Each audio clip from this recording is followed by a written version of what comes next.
အားလုံးပဲမင်္ဂလာပါကျွန်တော်အခုရောက်နေရတော့ဒါလာအိုနိုင်ငံမြို့တော်ဗီယန်ကျင်းမြို့မှာရောက်နေတာဖြစ်ပါတယ်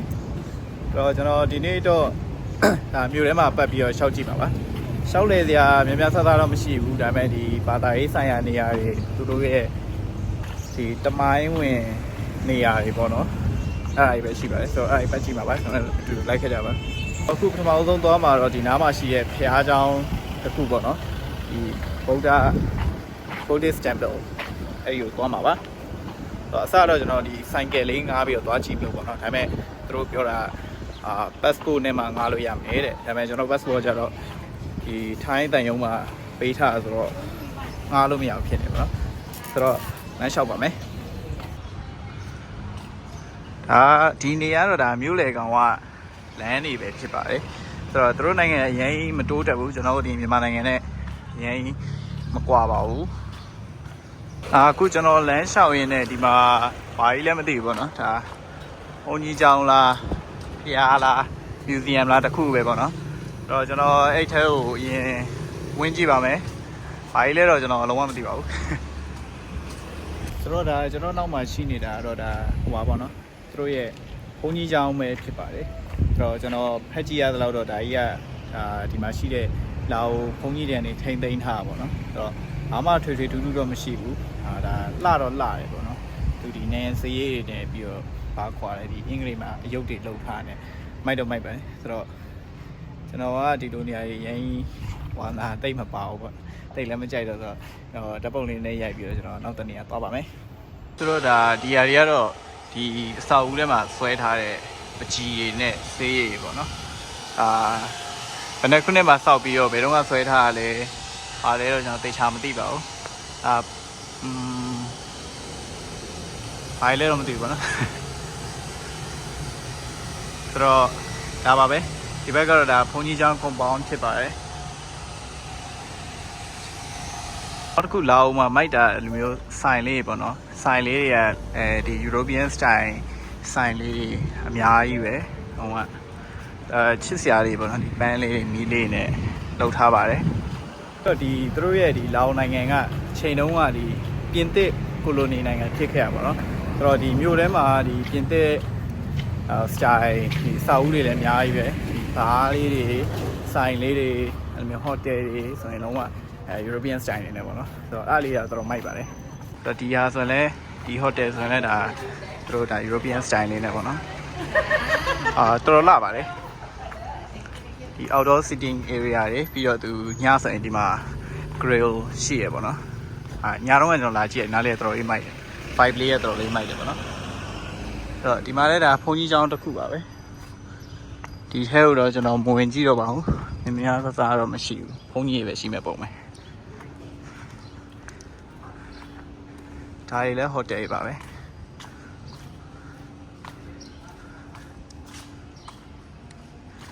ဒီမြို့ထဲမှာကျွန်တော်ပတ်ကြည့်နေရတော့ဆိုရင်နေကင်းမဲ့ဆိုရင်ဘာမှမရှိပါဘူးလူတွေလည်းတိတ်လမ်းပေါ်မှာမရှိဘူးပေါ့နော်။အောက်ဆိုနေတော်တော်ပူတယ်။ဒါ public transportation လည်းတိတ်မကောင်းဘူးပေါ့နော်။ဒါပေမဲ့ညဆိုရင်ကျွန်တော်မနေ့ညတုန်းကဒီမြို့ထဲမှာပတ်ကြည့်တာပထမတစ်ခုက night market တွေအများကြီးပဲရှိတယ်။ညတိုင်းရှိတယ်။ဒီကန်နာထဲမှာပျော်ပွဲရွှင်ပွဲအများကြီးလုပ်ပေးရပေါ့နော်။ဆိုတော့ညဆိုတော့လူတော်တော်စီးရယ် vibe ကလည်းတော်တော်မိုက်ပါတယ်။နေ့ဘက်ကတော့ဘာမှမရှိပါဘူး။ကျွန်တော်ဆက်ပြီးတော့ရှောက်ကြည့်လိုက်ပါဦးမယ်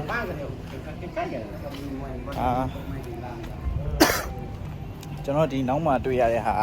သူတို့က hotel ပေါ့နော် hotel နဲ့ rooftop bar ဖြစ်ပါတယ်ဆိုတော့ဒီ bar ကတော့တော်တော်လေးနာမည်ကြီးပါတယ်ကျွန်တော်ရှာကြည့်ရတဲ့လောက်ဒါပေမဲ့ကျွန်တော်မသွားရသေးပါဘူးညနေရောက်တော့ကျွန်တော်အဲ့မှာခဏသွားထိုင်ပါမယ်အခုကတော့ကျွန်တော်လာတဲ့နေရာပေါ့နော်ဒီဟာနာမည်ကမေ့သွားပြန်ပြီသူတို့လာအိုရှန်နာမည်တစ်ခုပဲပေါ့နော်ဆိုတော့ဒီလိုလာတာပါဘာလဲမသိပါဘူးဒီမှာမသွားခင်ကျွန်တော်ရေခဲမုတ်အရင်ဆုံးဝယ်စားပါမယ်ရေခဲမုတ်ဆိုင်ကတော့ဒီမှာပါရေခဲမုတ်ဆိုင်ပါ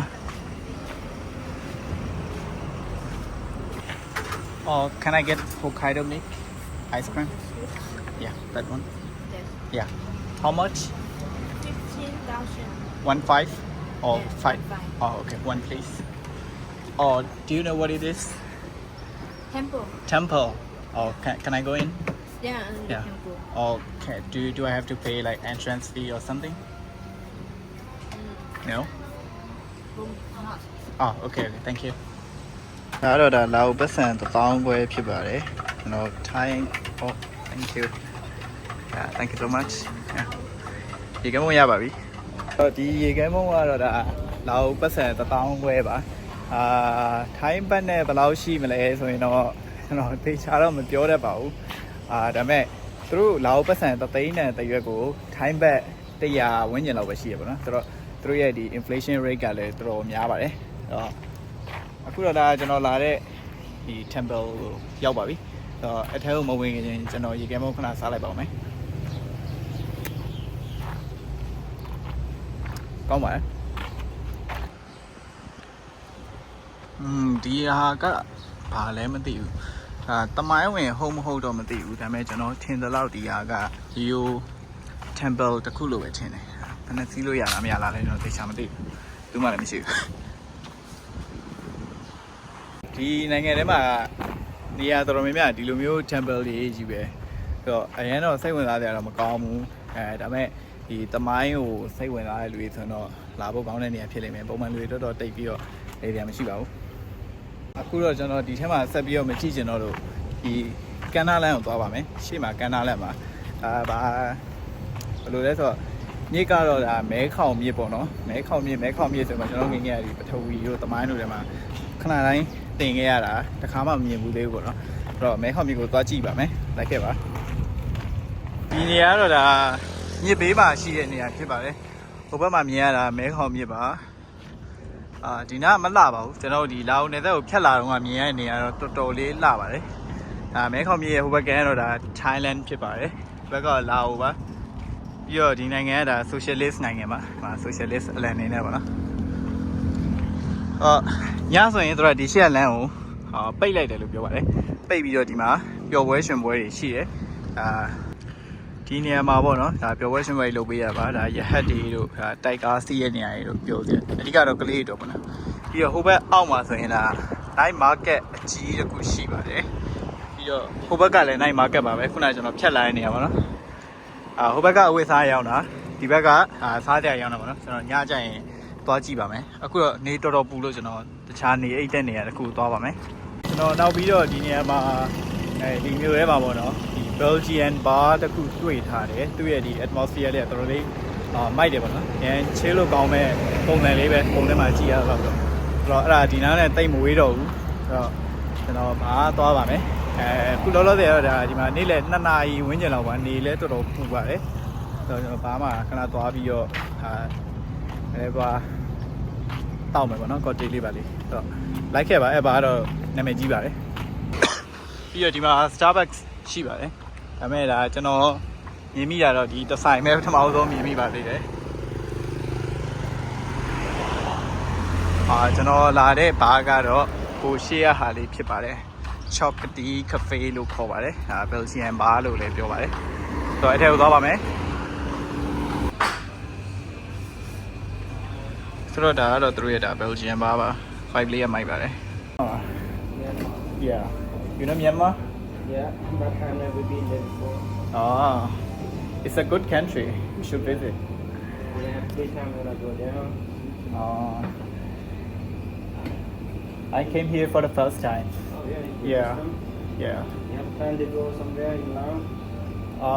I got my friends, but they are sleeping at the hotel. Your friends in Laos or from No, they're from Myanmar. Forward. Oh. And they are separate. Yeah. Between Mekong, Mm-hmm. that side is Thai and this side is Laos. Oh. So before there was like on northern Thai is like same with Laos, and then after independence, you guys separate like that. Oh. Separate between Mekong. Yeah. This side and this side. The last time I went to ဆိုတော့ဒါဒီနေရာ Belgian bar ပါဒီမှာရှိရတာဘာထန်တာတွေလည်းအရင် friendly ဖြစ်တယ်ဘီရတယ်တော်တော်မိုက်ပါတယ်ဆိုတော့ကျွန်တော်ဒါပဲကြော်မြေပဲပေးပါတယ်အခုလောဆယ် try တာတော့ဒါဒီဘီယာပေါ့နော်ဒီဘီယာဒါ Belgian ဘီယာဖြစ်ပါတယ်ဒါပြင်တော့တခြားဘီယာတွေကျွန်တော် try ကြည့်ပါမယ် ဒီဆိုင်ရဲ့ဒီ atmosphere တွေကလည်းမိုက်တယ်ပေါ့နော်ကျွန်တော်အခုဒီတယောက်ထဲလာပါတယောက်ထဲလာမယ်လားဒီက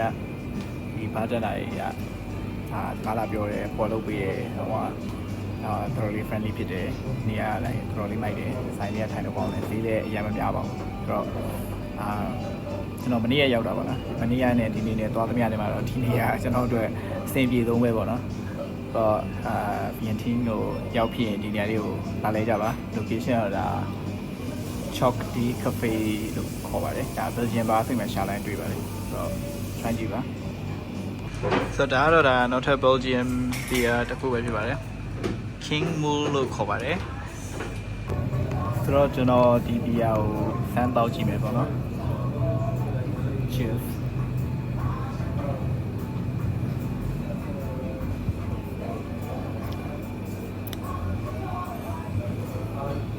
ဒီကတော်တော်လေးခါပါတယ်ကျွန်တော်တိတ်မကြိုက်ပါဘူးခါတာတော်တော်လေးကိုခါပါတယ်တော့ခါတာတိတ်မကြိုက်ဆိုတော့ဒီဘီယာမတောင်းနဲ့ပေါ့နော်โอเคဆက်တောက်လိုက်ပါအောင်မယ်ဒီကတော့ဒါသူတို့ရဲ့ food menu ဖြစ်ပါတယ်ဒါကျက်သွန်ကြော်ပေါ့နော်ကျက်သွန်ကြော်တစ်ပွဲကို9000ခွဲပါ9000ခွဲပြဘတ်100ဝန်းကျင်ဖြစ်ပါတယ်ပြီးတော့ဒီဘက်မှာဒါ steak တွေပါရှိရယ် steak ဆိုရင်ဒီ beef steak ဆိုရင်ဒါ4သိန်းခွဲရှိပါတယ်ပြီးတော့ဒီအပေါ်ကဟာဆိုတော့ဒါ wagyu ပေါ့နော်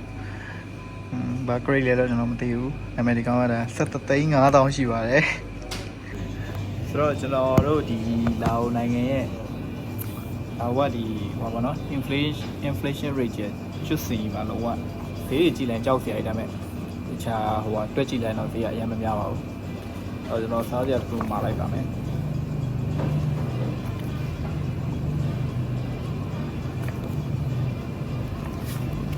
စားမလို့တော့မသိဘူး